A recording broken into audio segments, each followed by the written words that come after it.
Collaboration ni na Marian Rivera at John Mark Gon patok online. Masayang-masaya ang content creator na si John Mark Gon matapos siyang masurpresa ng kapuso primetime queen na si Marian Rivera. Agad naging usap-usapan online ang collab ni na Marian at John Mark Gon dahil sa natural nilang kakulitan at magandang samahan on cam. Marami ang natuwa dahil kitang-kita umano ang pagiging down to earth ni Marian habang game na game din si John Mark Gon sa kanilang content. Pero mas lalong naging special ang collaboration nila nang biglang sorpresahin ni Marian si John Mark ng mga regalo.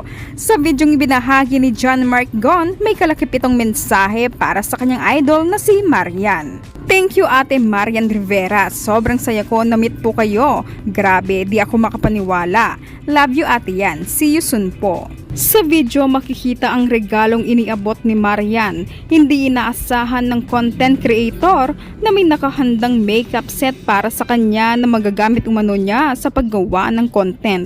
Bukod pa rito, mas lalo pang kinilig at nashock si John Mark Gon nang makatanggap siya ng isang mamahaling regalo na may tatak na Carolina Herrera.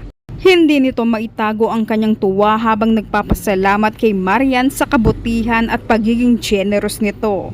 Marami rin ang humanga kay Marian dahil sa pagiging thoughtful at supportive niya sa mga content creators na kanyang nakatrabaho.